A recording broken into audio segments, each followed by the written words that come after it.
Hello, and welcome to There Can Be Only One.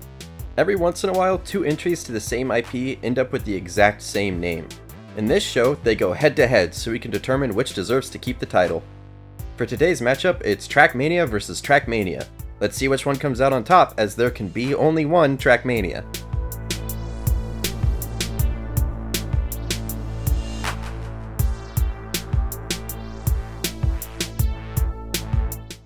The first TrackMania was developed by Nadio, a French studio who were making an engine for use primarily in animation and film. They decided to make a game using that engine, and 2003's TrackMania was the result.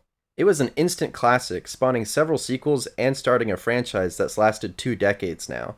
In 2009, Ubisoft acquired Nadio, and near the start of 2020, they announced the latest entry, also called TrackMania. And that's how we ended up with two TrackManias. Before we dive in, I should go ahead and warn you that TrackMania is a franchise of arcade stunt racing, meaning we're going to be going real fast and doing some pretty crazy moves. As a result, if you're prone to motion sickness or you're sensitive to rapidly changing lights, I suggest avoiding full screen at the very least.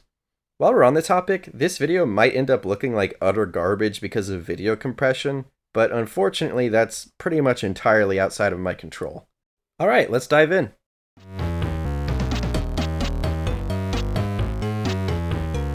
TrackMania is a time trial racing game with stunt racing elements.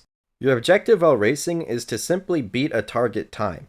While you can have ghosts of certain times appear on the track alongside you, you aren't actually racing against anyone, just the time limit. So this game isn't about doing well against your opponents in a race, so much as it is becoming perfect at any given track. As is the case with most racing games, you're going to do much better on a track once you've become familiar with it, and this game fully expects you to restart and retry the same tracks over and over until you get a time that you're happy with. Having to try and retry the same track until you get it right might sound tedious, and it can be sometimes, but for the most part, I think it just means you have to approach the game with a slightly different mentality compared to other racing games.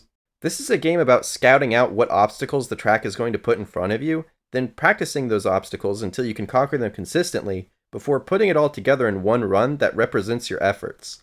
So, in other words, this is basically a speedrunning game that's still very accessible and fun to casual players. The game features 3 different environments which are named Alpine, Speed, and Rally. The difference between these environments isn't just visual. The cars each handle very differently from one environment to the next. The first environment in the game is Alpine. The Alpine truck has shockingly remarkable handling, being able to perform hairpin turns even at top speed, but as soon as you hit the ice, you lose almost all control. Alpine tracks tend to have lots of big jumps, banked turns, weird wobbly roads, and really sharp corners. The second environment is Speed. The car here is a bit harder to handle, so taking turns can be tough. I absolutely love how taking turns too hard runs the risk of flipping the car over entirely. Speed tracks still feature plenty of jumping, but there's a lot more focus on turning precisely. They also have wackier features like loops and spirals. The final environment is Rally. This car is extremely drifty, both on and off-road, but it can still be surprisingly precise, allowing you to weave around obstacles if you line it up right. Rally tracks tend to be the least extravagant, though there are still plenty of jumps here too. Different people like to play racing games for different reasons. A lot of people just like cars, myself included. Now, to be clear, I'm not like a car person. Cars might as well be magic for all I know about how they work, and I can't identify the make or model of a car to save my life, and I wouldn't be able to recognize how rare, fast, or valuable a car is just by looking at it. No, I like cars because they make fun sounds, go really, really fast, and can do things that I personally can't, like drift, or get enormous air off a ramp, or do a loop-de-loop. So I like cars in as much as I like Hot Wheels, and this game is basically an excellent digital version of Hot Wheels. The thing is though, Hot Wheel tracks are just that, bright orange plastic Hot Wheel tracks. Even when they have set pieces, like a volcano or something, they're still just arbitrary orange plastic pieces. But let's take a look at the first speed level in TrackMania. This has all the trappings of a highway. Road paint, billboards, road signs, overpasses, and so on. But no civil engineer in the world would build a road like this. So it has all the aesthetics of a real road without any of the motivations of a real road. Not just because it's completely isolated, way out here in the middle of the desert, with a completely pointless start and end. In terms of just the layout, these could be Hot Wheels tracks. But the fact that it's trying to convince you visually that it's actually a normal road makes the whole thing kinda surreal, and I love it. Like I said, I like cars, but the main thing I play racing games for are the environments. And these MC Escher highways and parking garages from hell are great examples of very unique and very fun environments for a racing game. Alpine and Rally are notably less surreal though. Alpine looks like something constructed for the sake of making a track, so it's leaning closer to Hot Wheels territory, and Rally often looks like a totally feasible dirt road out in the European countryside somewhere, so it's leaning a little closer to realism. Speed hits that nice sweet spot of looking like something that could be motivated, but is actually just contrived. In order to play any given track, you had to have gotten at least a bronze medal in all the previous tracks. For the most part, I'd say TrackMania's tracks are actually pretty easy. I mean, one small mistake can completely ruin your time, and it's very easy to make those mistakes, especially your first time through, so I probably restarted at least a dozen times on each track. You have the option to either restart the whole track from the beginning, or respawn at the most recent checkpoint. But when you respawn at a checkpoint, it doesn't rewind your time, so the cost of respawning can be pretty heavy. Sometimes it's no big deal, but other times it can completely ruin a run. That's because if you're going for the silver medal, you don't have to beat a silver medalist's average time, you have to beat a silver medalist's best time, which obviously isn't going to include any respawns. But it's extremely deflating to restart the entire race just because of a mistake I made at the very end, so I'd often just respawn and accept the bad time. While the perfectionist side of me does enjoy learning and improving on a given track, I don't want to be forced to do it. At a certain point, it'll just get tedious to keep retrying a track, and when I've hit that point, I want to move on to the next one, regardless of how good or bad my time is. So the fact that I can't play the whole game unless I get good enough times is just a completely unforced error in the game's design. But again, getting bronze on each track is pretty easy to do for me, so this doesn't affect me personally too badly. Especially towards the end though, some of the tracks give me some real resistance. This rally track, which is one of the final tracks of the game, really did me in. For a long time, I thought it was impossible. I mean, look at this. I don't feel like I can go any faster here.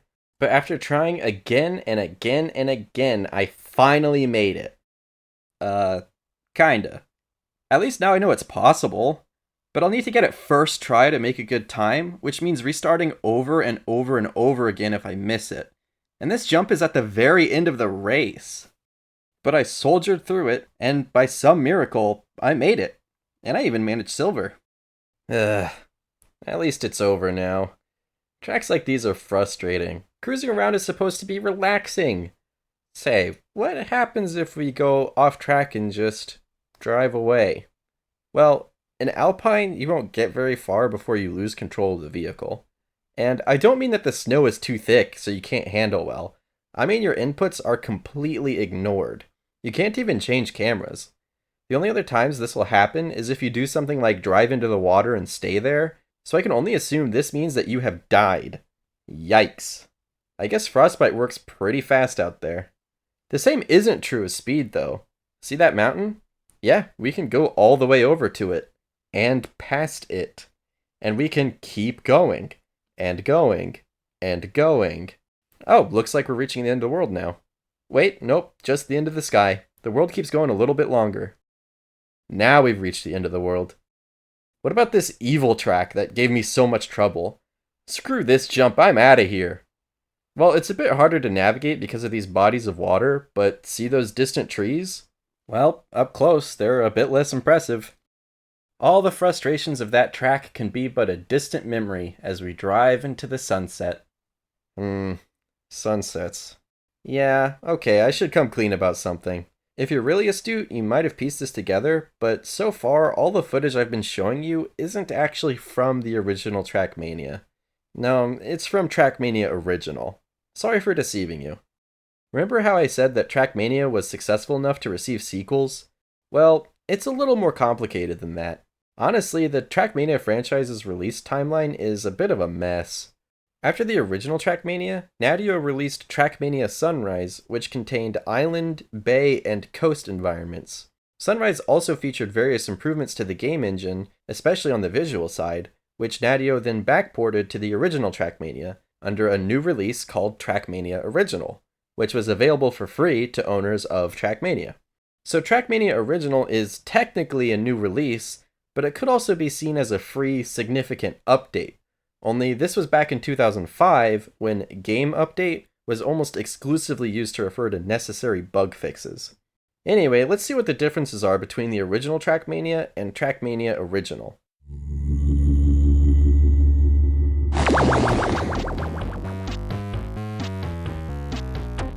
Right away, I can tell you that the original TrackMania is oozing with jank.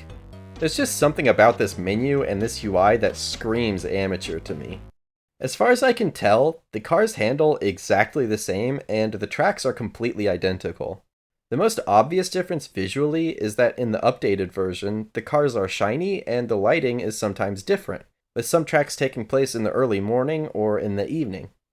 Another difference I notice immediately is that the original TrackMania doesn't allow you to respawn at a checkpoint. You're forced to restart the entire race. This sucks because it's so easy to screw yourself in this game, and you're basically guaranteed to screw yourself the first time on any given track. Not having the safety net of the previous checkpoint makes each track so much more stressful as time goes on, because making a mistake towards the end of the race is so much more taxing than making a mistake at the start. This is where the tedium really sets in, and for me, it also drives home the question of why respawning at a checkpoint in TrackMania Original doesn't also rewind your time. I mean, Forza has let you rewind the race at will since Forza Motorsport 3, and that might be the single best mechanic I've ever seen in a racing game. Everybody wins. If you're like me and you don't think messing up at the end of a race should mean having to restart the entire thing, you can just rewind a bit. And if you're unlike me and think that that's cheap, you can just simply not press the button. Anyway, another difference between the original TrackMania and TrackMania Original is that the actual original doesn't have very interesting backdrops. You can still leave the track behind and go exploring, but there's nothing really to explore. It's just flat and it doesn't go on very far. The final big difference is that the original TrackMania is missing some maps. I mean, TrackMania Original also added a few new game modes, which I'll get to, but even for just the normal races, the original TrackMania stops at list D, whereas TrackMania Original ends with list G. That's almost half the game! Wait a second, they aren't missing. The map files exist for the remaining tracks, I'm just not unlocking them. Do I have to do better than bronze on the previous tracks? Do I seriously have to go back and get silvers on all of them? Well, I soldier through it and... no. Still nothing. Well, I'm not gonna try to get golds. That sounds like a nightmare. Silvers were bad enough. So yeah, this one's a mystery to me, which is a shame because I was really curious if that castle jump that gave me such a hard time was any different. Oh well, let's just stick to TrackMania Original from now on. Overall, I'd say I was quite satisfied with the races provided. List G includes 3 races that look a little too difficult and annoying for my taste, so I haven't even bothered to try to unlock and play them, but I don't really feel like I'm missing out on anything. One of TrackMania's standout features is an easy-to-use map editor that lets you put building blocks together to create your own tracks. Those tracks can then be easily shared with other people. As a result, there was a huge community of map makers for TrackMania. This might not sound particularly notable nowadays, what with games like Garry's Mods, Super Mario Maker, Roblox, and so on, but at the time, that was fairly unique. There were plenty of games with community-made maps, but those frequently required using rather technical tools. And there were some games, including other racing games, that let you make tracks with a simple editor, but those were often too limited to be particularly interesting. TrackMania embraced a simple but powerful map creation and online map sharing, resulting in a nearly infinite supply of maps. Except, like I said, that was back in 2005, and it is no longer 2005. The servers that hosted that information are long gone, and trying to browse maps simply gives you an HTTP error. This is sad, but the good news is that if you had those maps downloaded, you can still play them and share them with other people. And as you've seen, TrackMania is still fully playable even though its servers have shut down. It just goes to show you that even if you are providing online services for your game, that doesn't mean that the game should stop existing just because the services do. Anyway, like I mentioned, there are a few other game modes in addition to the standard time trial racing. First of all, there's Puzzle, which was also in the original TrackMania. The idea is that they give you a track that isn't fully completed yet, so you have to figure out the best way to place what pieces you have in order to get yourself a good time. On paper, I'd say that's a really cool, innovative game mode for a racing game, and I like that it takes advantage of the level editor, which is a pretty unique feature of TrackMania. Unfortunately, I didn't really find Puzzle fun in practice, but I can't really say why, so I didn't play very much of it. Another game mode is Survival, which is frankly too convoluted for me to bother trying to explain its rules. Basically, it's just a racing game mode with some extra steps and some new maps. Stunt is a really fun game mode where you're given a limited amount of time and you have to rack up as many stunt points as possible. Unfortunately, it's pretty short-lived because there's only 3 maps for it. Finally, there's Platform, which involves tracks that are extra tricky, but instead of being limited on time, you're limited on how many respawns you can use. I also generally liked this game mode, but I found that I often wasn't patient enough to enjoy it completely. So, what to make of TrackMania? Well, it's quite good.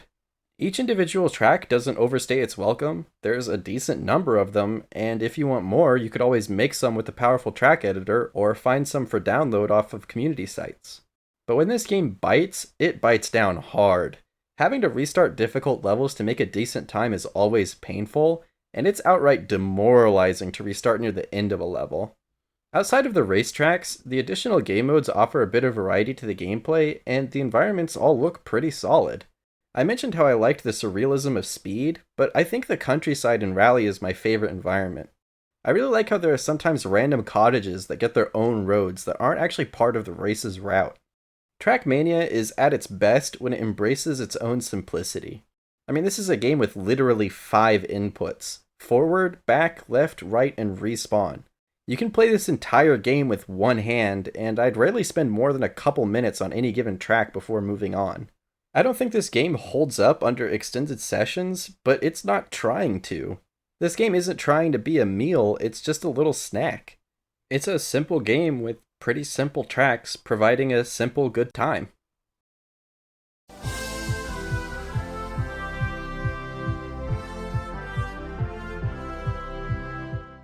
TrackMania is a time trial racing game with stunt racing elements. Sounds familiar. Your objective while racing is to simply beat a target time.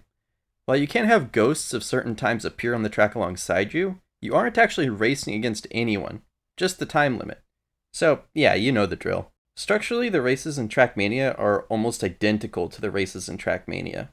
But where the original had 3 different environments, each with their own vehicle, the new TrackMania has not 3, not 4, but 1 environment. To make up for it though, it does have plenty of different surface materials, so your car will handle very differently depending on if it's driving on tarmac, dirt, grass, ice, or underwater. Underwater? Underwater. There are 25 maps that I can play, and they're in groups of 5 based on difficulty. Let's dive into the first map. Well, this game is absolutely gorgeous. You might notice that some of the ads in the game are for real brands, and not just other TrackMania games like before. That's because this game is free to play. If some advertisements in the background keep the game free and helps to support the devs, I'm all for it. It's not like they're particularly out of place, considering that this game is dressed up to be an international sporting event. I'm less of a fan of the swipe effect when the screen transitions from one image to the other, though. It triggers the same part of my brain that notices weird detail changes that happen when games take rendering shortcuts that I don't like.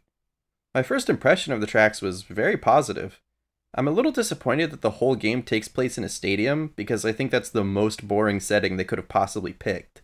Obviously, it gives them an excuse to have really wacky, contrived tracks, but as I've said, I don't want them to use an excuse. I just want them to make wacky tracks without any explanation. These graphics are really nice, but again, I think it's all kind of wasted because the environment isn't really worth looking at. If you hop off the track, you can't even get very far because everything is walled in by the stadium. Perhaps the most striking gameplay change is how respawning works. Remember how what I really want is something like Forza's Rewind? Well, this game keeps track of your position, speed, and rotation when you respawn at a checkpoint, which sounds really good.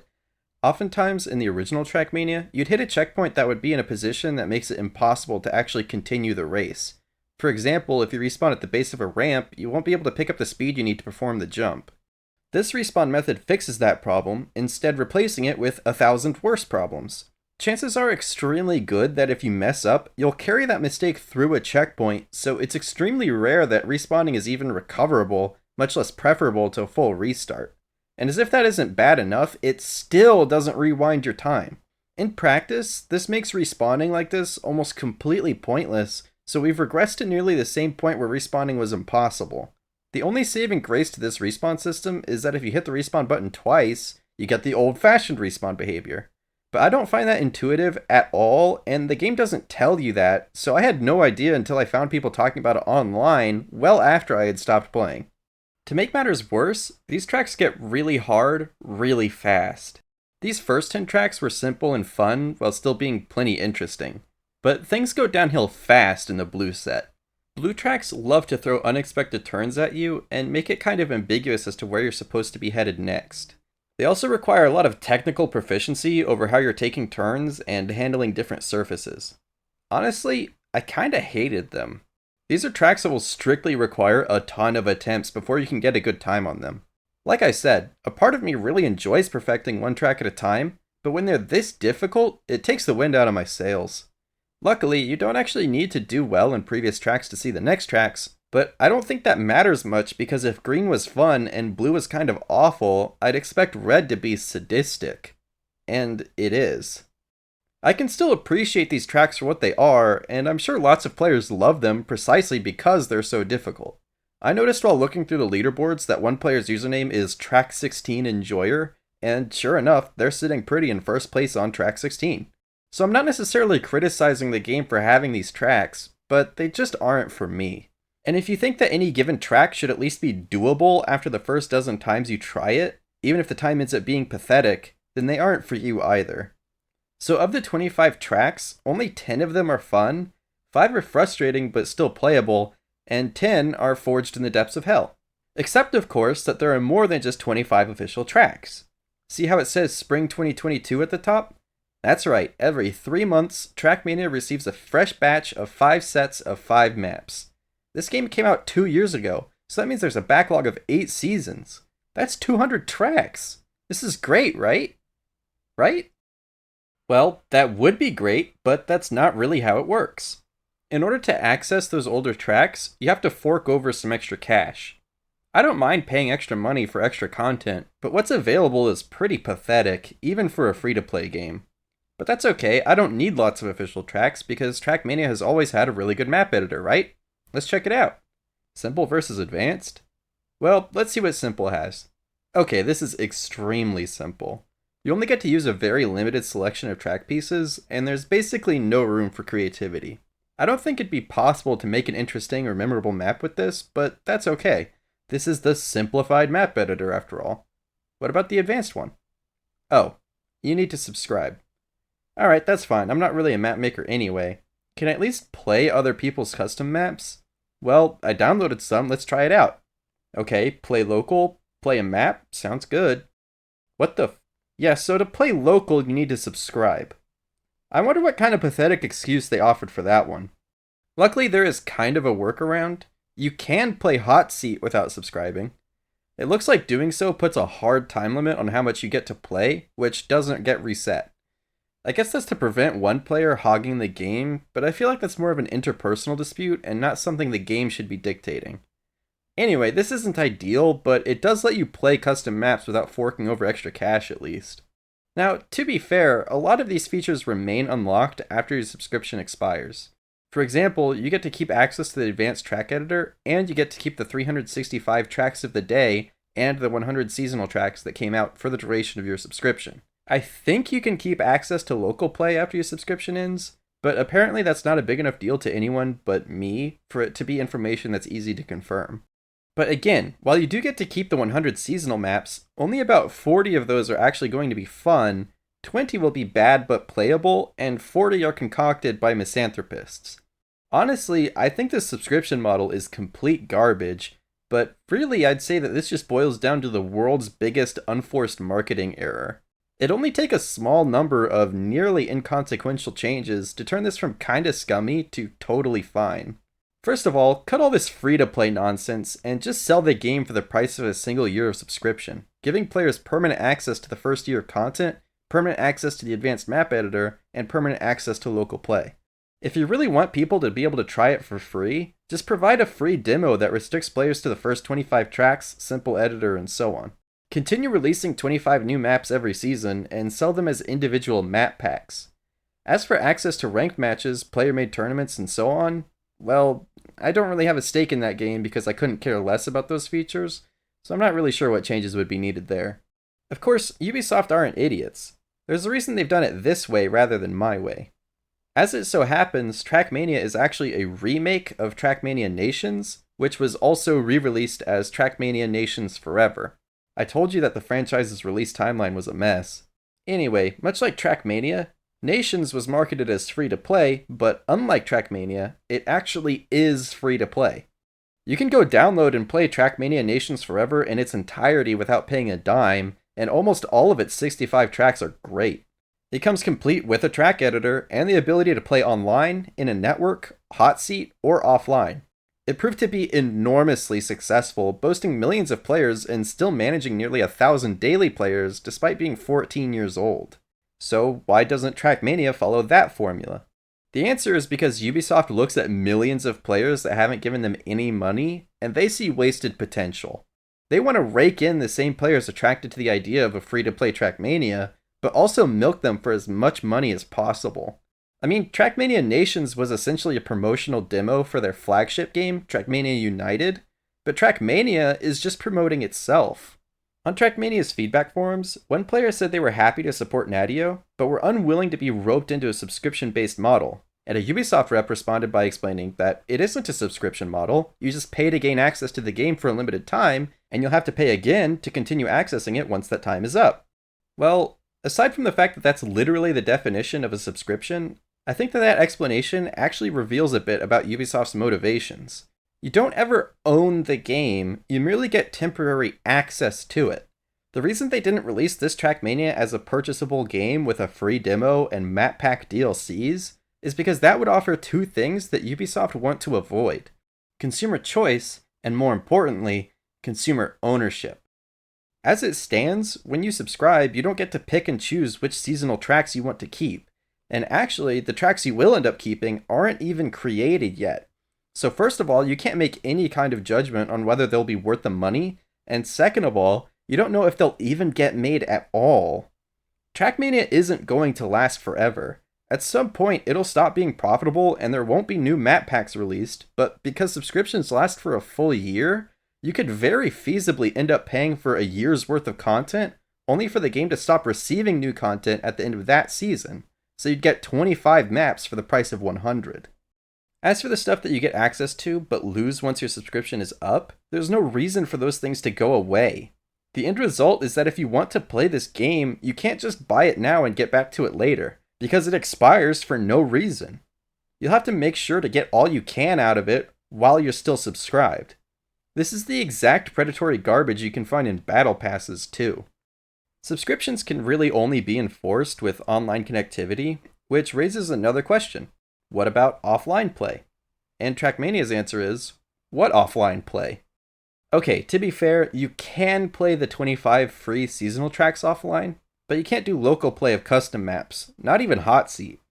Even if you subscribe for access to local play and the advanced map editor, but then try to play offline, both of those are locked off. That's right, in order to play offline, you have to be online. What? However, if you do go offline in the middle of the game, it actually continues as normal. Even when you attempt to look through the clubs, it just gives you an empty list. So you can play offline, but you have to have kept it running from when you launched it while online. Okay. That's actually pretty useful to know because it means that local single player and the advanced map editor are crackable. As a result, even though it's online only for official use, the game doesn't actually fail the Rip Van Winkle test. So even if this game stops getting new official content and all of its servers shut down, the game and existing official content can all still be archived and will be fully playable for basically forever as long as somebody cracks it. As far as I can tell, nobody actually has cracked it yet, but I think it's at least possible. So there's hope. So, what to make of TrackMania? This is a franchise that's almost 20 years old now, and it really hasn't changed much. In some ways, it's regressed, what with the boring environment, the mundane car handling, the tracks that seem to be made by someone with a personal grudge against all TrackMania players, and the scummy monetization. The amount of content in this game is frankly pathetic unless you're willing to shell out money for a subscription, and even then there's no guarantee that what you'll get is worth what you're paying. The game's biggest strength, and it is a big one, is that it has fully embraced its own wackiness, with loops, all manner of strange effects, and big jumps. Tracks feature plenty of wall riding, speed boosts, thrusters that make your car stick to the walls and ceilings, and who knows what else.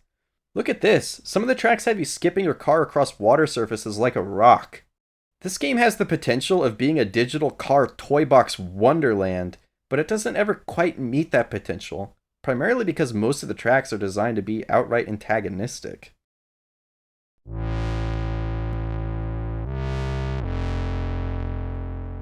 Well, there we have it, folks. We've seen what each TrackMania is offering. So, which one of them comes out on top? I think the winner here is pretty clear. The original game is TrackMania. Although it's simple, it embraces its simplicity very nicely while still providing a good variety of environments, cars, and game modes. The new game definitely doesn't cross over into being overly complicated, but it also doesn't seem as comfortable with fun simplicity and absolutely loves making things difficult just for the sake of forcing players to restart time and time again. And while it does embrace the wackiness a little more, it does so in the most boring environment imaginable, completely removing the goofy surrealism that I love so much in the original. I suppose now would be a good time for the honorable mention, TrackMania Build to Race, which is a Wii exclusive. It first released in Europe in September of 2010, and then released in North America several months later in March of 2011. The thing is, when it released in Europe, it was just called TrackMania, and only got the Build to Race subtitle for its North American release. I can't say I understand, well, any of those decisions, but the bottom line for me is that I don't think this one's really eligible for this show.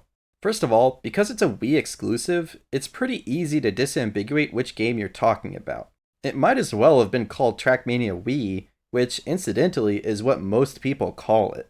Secondly, it did ultimately end up with a different name as Build to Race, so it's fine, no hard feelings. So anyway, what should the new TrackMania be called? Let's start with the obvious, TrackMania 2020. That name would be in keeping with its sporting event aesthetic, but this is also a game that only lets you play offline while you're online. So yeah, it should have been TrackMania Online 2020. Except I think we can get more honest than that. It's being marketed as a free-to-play game, but there's hardly a game if you're only playing for free. So how about TrackMania Online 2020 Demo? Yeah, that'll do. But we're not done yet. While the TrackMania Online 2020 Demo was the worst offender, it wasn't the first offender of TrackMania games with the same name. That's right, double feature!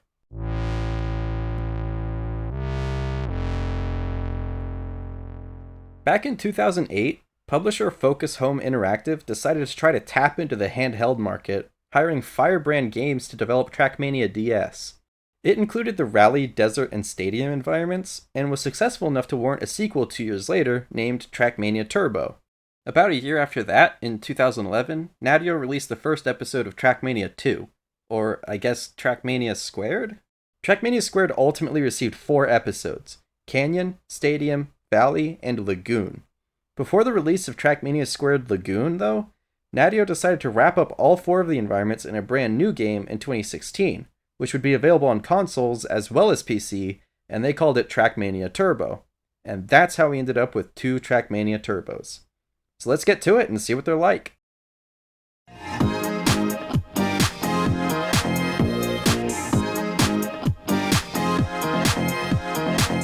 Ah, the good old Nintendo DS.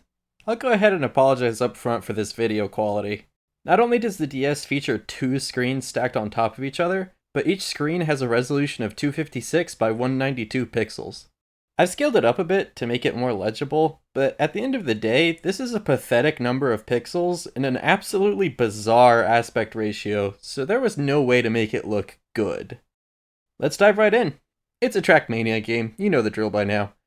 When we start, it asks us what difficulty we'd like to play on. but that's actually just a shortcut for map selection.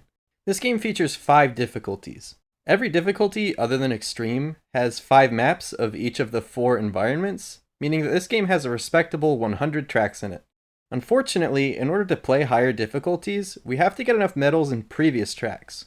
More on that later, but for now, that means we have to play the practice difficulty.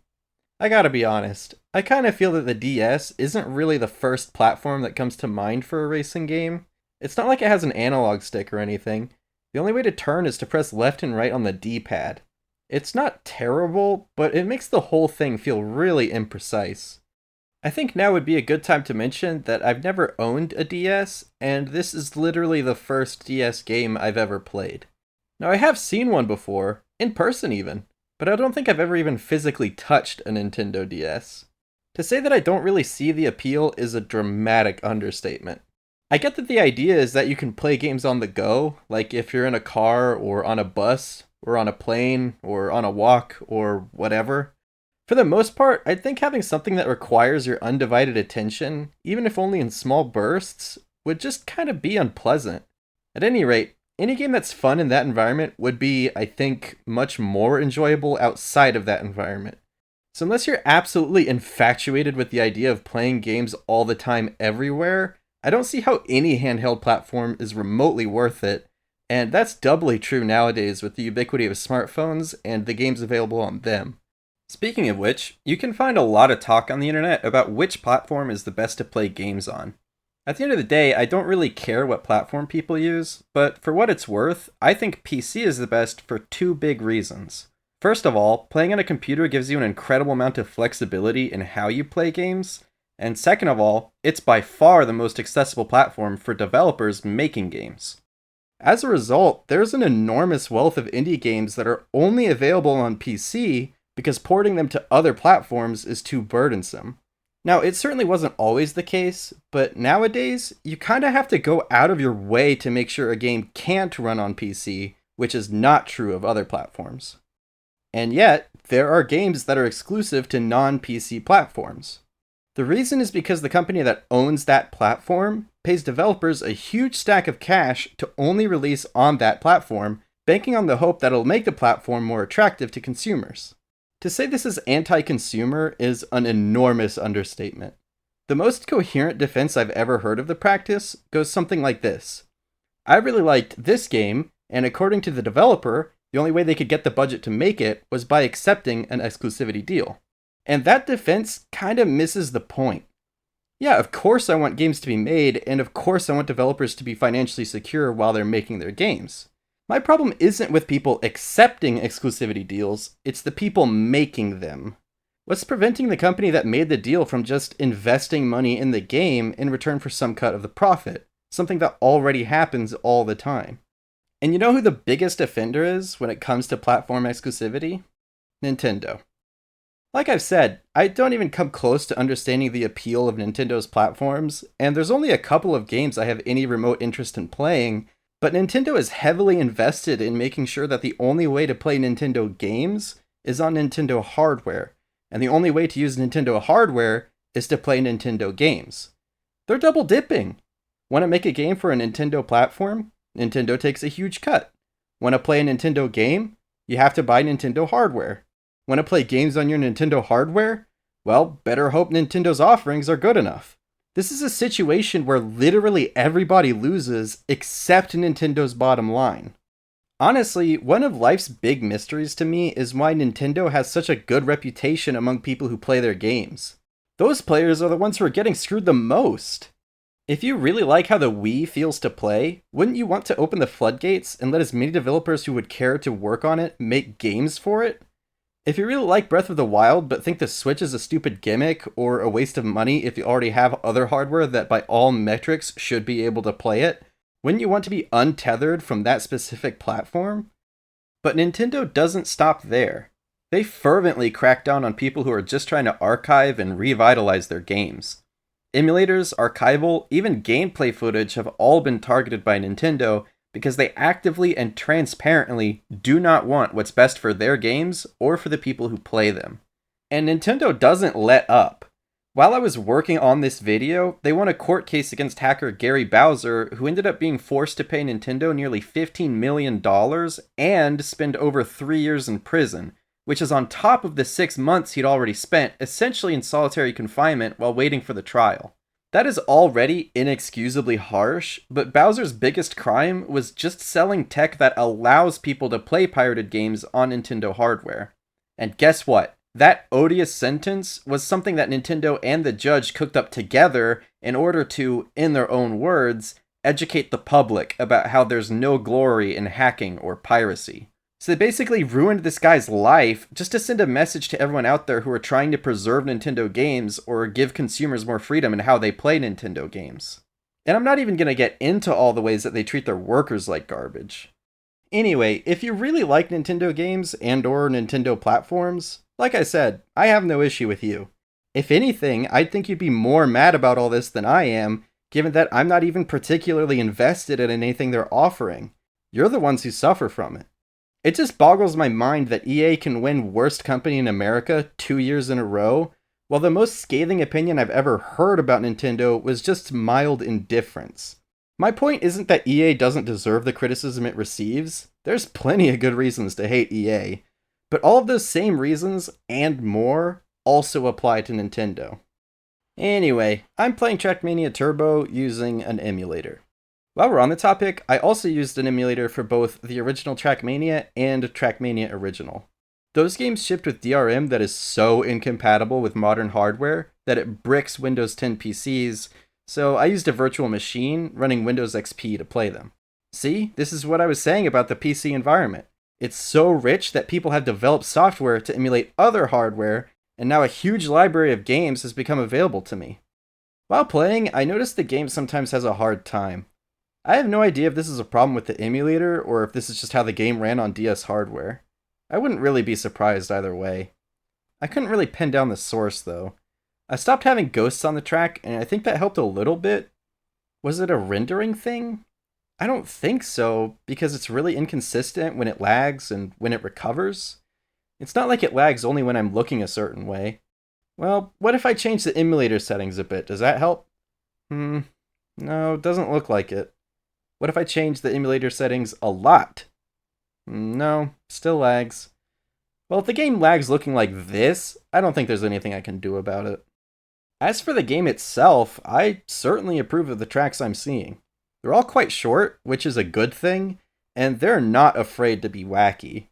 I mean, look at this. The road is just arbitrarily floating here, no supports or anything.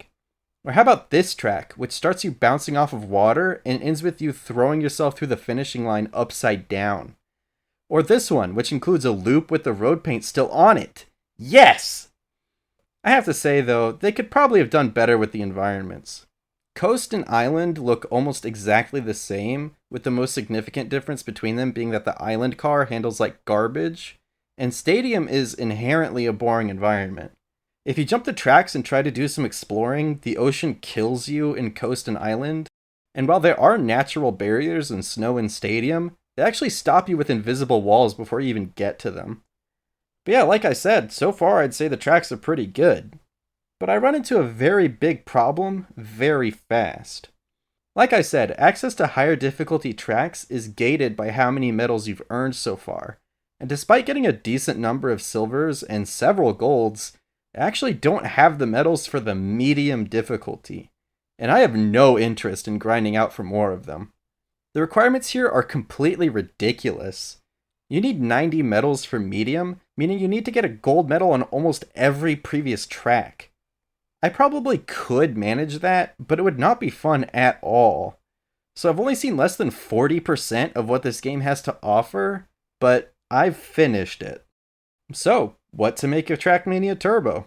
Well, it's a spin-off game made for a platform that isn't well suited to the genre, features a limited variety in environments, and offers a pitifully small number of tracks if you only want to have fun with the game. The graphics and lighting might be good, but I can't really tell because it's limited to a comically minuscule resolution. I guess I should mention that it features other game modes, but you have to unlock them with arbitrary tasks, and one of the unlocks was bugged for me. But even of the game modes that I did play, none of them were more fun than the racing game mode. So I don't really understand who the target audience is for this game, and ultimately I can't imagine someone actually wanting to play it.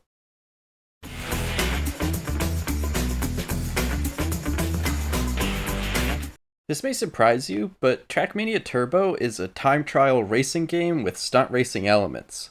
It features 4 environments, which are basically remixed versions of the 4 environments in TrackMania Squared, which were Canyon, Valley, Stadium, and Lagoon.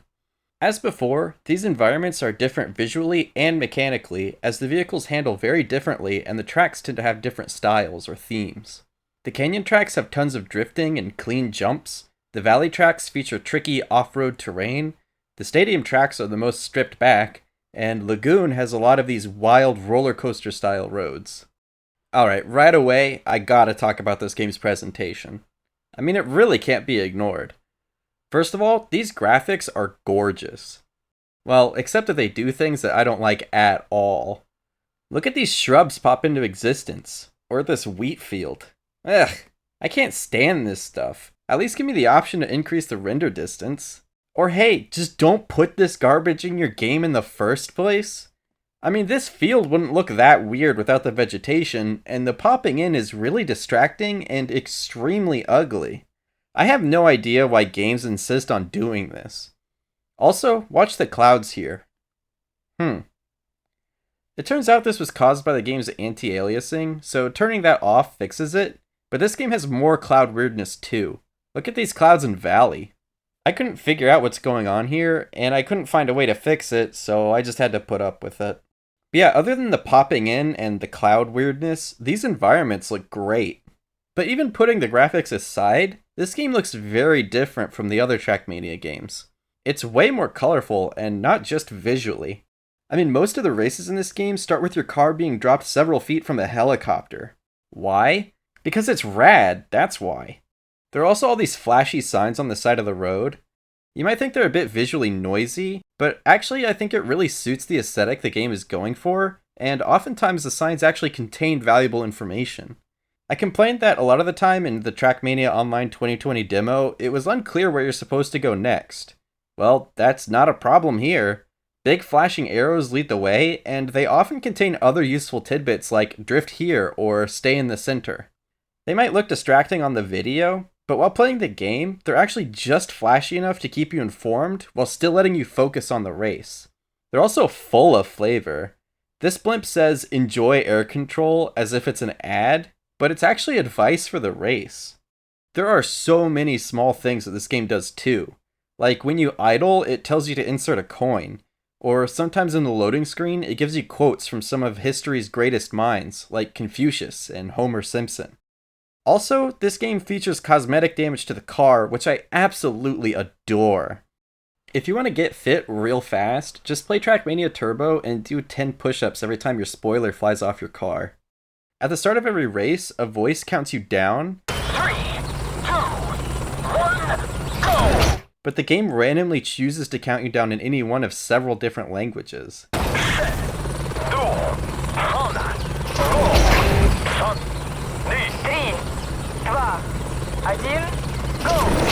You know, I've been sparing you from the audio of the TrackMania games, but let's revisit what the other ones sound like. Here's the original TrackMania.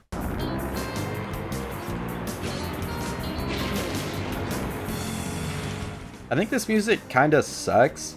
The game features a different song for each environment, and they each fit their respective environment just fine, but they all have this really cheap feeling to them.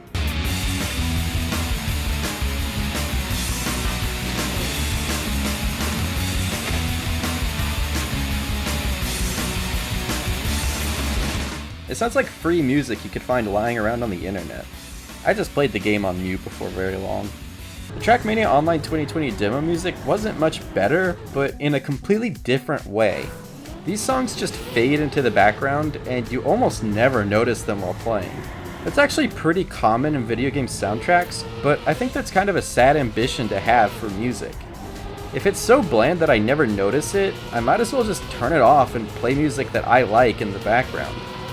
The first TrackMania Turbo actually had some pretty decent songs.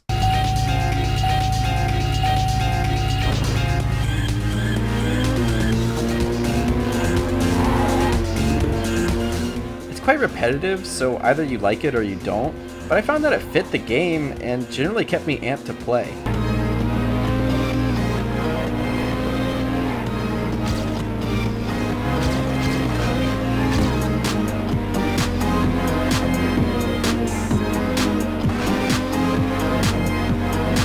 But once again, there's a different racing song for each environment, and while Stadium and Island sounded good, Coast and Snow's songs were less impressive.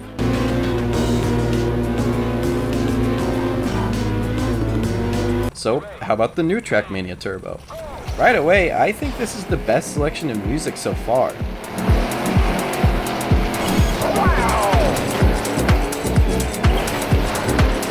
It fits the aesthetic, and it makes me want to focus and get in the zone and keep racing. There are also over 36 songs, and you can prevent songs you don't like from ever being played. The music also dynamically gets more exciting the faster your car drives, which I think is a fun idea, but it kind of falls flat. It mostly just results in the music changing in kind of jarring ways.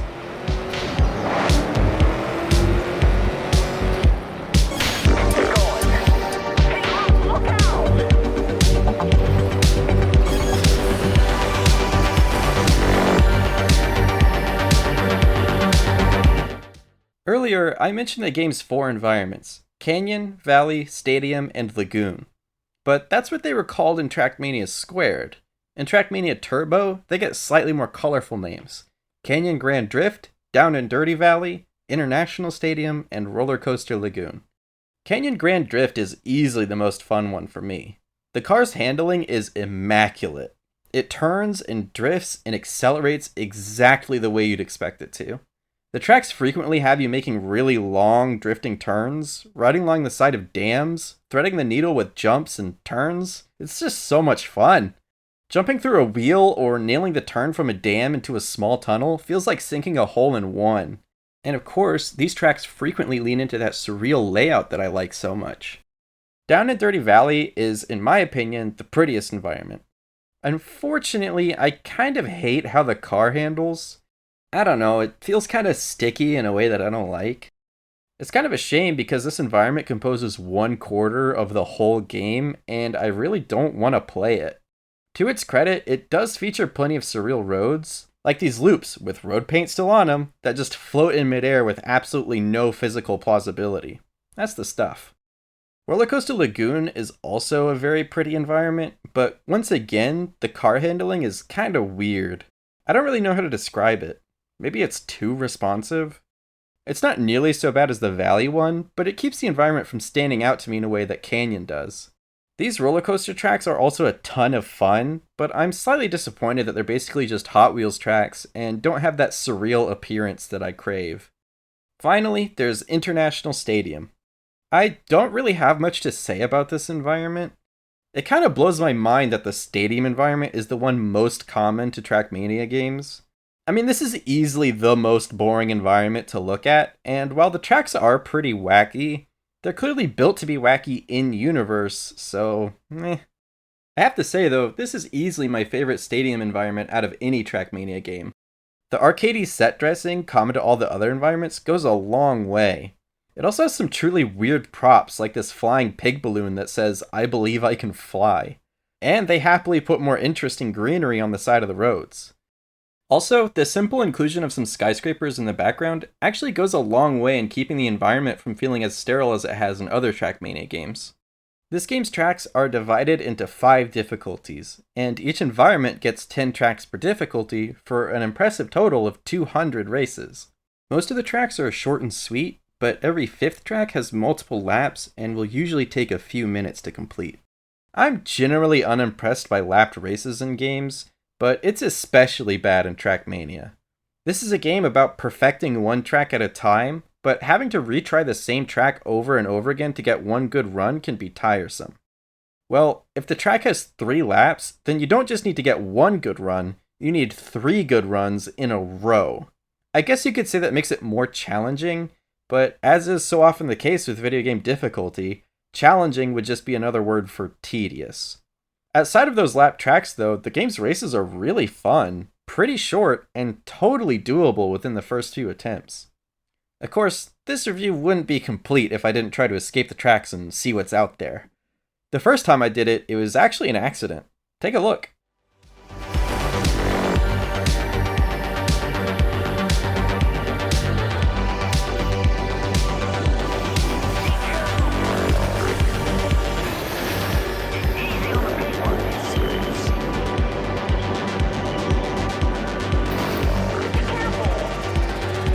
So yeah, you can really get going in this game.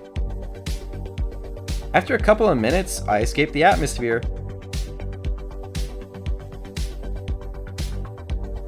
More than 5 minutes after that, I get past all the clouds. By the time that I've been off track for over 10 minutes, I still don't see the end of the world, so I decide to give up. It's entirely possible that it just keeps going forever. I escape again in Canyon, and now you can see just how much detail they put into these backdrops. I mean, you would never, ever get to see these ravines and valleys from the racetrack, but they're here all the same. Now, you might be wondering why I keep doing this, or why it bothers me so much when details fade in and out of existence. And, well, while running around the streets of New York City in The Division, you can sometimes find rats scurrying around on the ground. If you run towards them, they run away, but the thing is, if you chase after them, they'll keep going. They don't just turn the corner and despawn or duck into a sewer grate or anything like that. Maybe these things don't matter to you, but they matter to me, and if you don't get why, I don't think there's anything I can say to make you understand. But details like this make the game feel more real on a deep level. It's a subtle, subconscious effect that can make a huge difference on how invested I feel in a given game. Is this track better because there's a huge ravine that I can't even see somewhere off in the distance? Well, no, of course not. But the game is better for it. Just knowing that that's out there makes this whole game feel more real and more big than it actually is. I think of all of these levels as racetracks that exist in the same world, and not just as data that exist on the same hard drive. And hey, look at this! Some of the loading screen tips include fluffy tidbits, like how many scrapyards are in Down and Dirty Valley, or how the International Stadium is the only man-made structure visible on the moon. Wait a second, that means the moon is canon, but they decided to give us a stadium environment instead of a moon environment? Come on, Nadio. As in previous TrackMania titles, races are locked off in the campaign until you get enough medals in previous tracks. This still sucks. If I want to skip around, play different difficulties, or just avoid Down and Dirty Valley entirely, that's not really an option. Thankfully, this game does offer a slight workaround in the form of jokers. If you repeatedly fail to get a medal, you can use a joker to gain the medal anyway. There's no penalty to using jokers, nor a limited supply of jokers. Unfortunately, the system is limited in another way. In order to get a joker, you have to beat the next best medal 3 times in a row. So for example, if you want a gold joker, you have to beat silver on the track 3 times in a row. What do I mean by in a row? I mean no track restarts, no exiting to track selection, no quitting the game. That's genuinely very difficult for a lot of these tracks. Now, I didn't actually play through this whole game yet. 200 tracks is a lot, okay? But I did at least get to the Blue Series for Canyon Grand Drift, and I can tell you that they were still super fun and totally doable, so the difficulty ramp up is at least not as bad as the TrackMania Online 2020 demo. But if you want to see 150 of the 200 tracks, you'll need silvers on every previous track, and the final 50 races require all golds. That is a nightmarish requirement just to play the whole game, except wait a second. This game has multiplayer, and both Arcade and Hot Seat let you select any track you like, other than the Black Series tracks. Honestly, I think this is great. There's a game mode for the completionists, and there are game modes for people who just want to play any track at will. I personally fit into both categories, so I appreciate the options. However, I'm really not a fan of being unable to play the Black Series without getting golds on every race. That is an incredibly high bar to clear. I'm willing to bet that the Black Series tracks are antagonistically difficult, because that's how the final races in other TrackMania games always are, but that doesn't mean that they should be sealed away from people. At any rate, using the arcade mode, I tried out a couple of the Red Series tracks in Canyon just to see how difficult they were, and they definitely were difficult. They're still really fun and engaging though, just really tricky. So unlike the TrackMania Online 2020 demo, this game manages to have a range of difficulty in its tracks without actually straying into sadistic evil, except potentially the tracks in the Black Series. In addition to split screen and hot seat, TrackMania Turbo also offers secret multiplayer modes. I don't know why they did this secret code thing instead of just adding more items in the menu, but here we are. Unlike traditional TrackMania game modes, each of the secret multiplayer modes enable collision between players. Some of these are actually really fun and goofy. One of them makes it so you have to mash a button to accelerate rather than just holding it down. One is clearly inspired by Mario Kart, giving you power-ups and weapons, but the projectiles that you launch at your friends are physical cars and they don't despawn, so you'll be running into them again on subsequent laps. There's also this Micro Machines style game mode where all the cars are on one screen, and if you fall behind, you die, which obviously turns into a bloodbath as you attempt to knock your opponents out of the screen to kill them. And another fun game mode, which is not hidden behind a code, is called Dual Driver. 2 players each control the same car with their inputs only at 50% strength. Agree or die. So, what to make of TrackMania Turbo? Well, it's pretty darn great. It's colorful, it's arcadey, and it's fun. The tracks are wacky and surreal while still looking fantastic, and they're also fun and brief, echoing the simplicity of the original TrackMania. But it builds on what the original had, with more inventive races, more interesting car handling, and a huge number of tracks. And it also manages to include a nice range of difficulty without becoming antagonistic to the player. Add on top to all of that the impressive multiplayer game modes, and you end up with a very nice update on the TrackMania formula. I feel like the racing genre in general is saturated with games that are striving for realism. Even games that have arcadey physics and presentation still use real cars and plausible tracks. But not TrackMania Turbo. By embracing the wackiness and leaning into a fun and rowdy arcadey aesthetic, and by not getting in its own way too much with pointless barriers against the player, TrackMania Turbo has established itself not only as my favorite TrackMania game, but as one of my favorite racing games.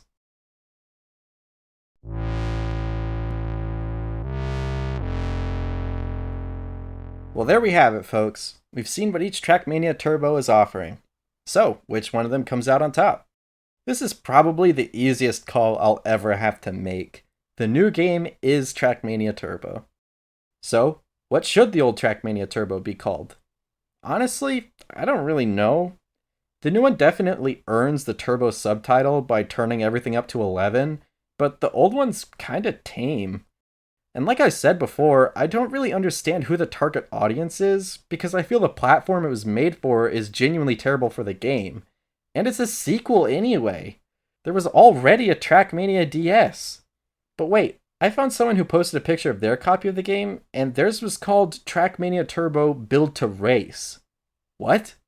So it's the DS port of the Wii game? Build to Race has the same box art and includes the same environments as this one, but it also has more environments. But then, it's not uncommon at all for ports of games to have totally different content, so maybe it is supposed to be a port of Build to Race. Wait a second, it's not the same box art. Some of the cars are different. What? But then why does everything else just call it TrackMania Turbo? And this isn't just a difference in region. Here's TrackMania Turbo for both North America and Europe. And here's TrackMania Turbo Build to Race. But they're the same game? What happened? Whatever. TrackMania DS2 Build to Race. Who even cares? Alright, that's all of it. Tune in next time for the Halloween episode. Spooky!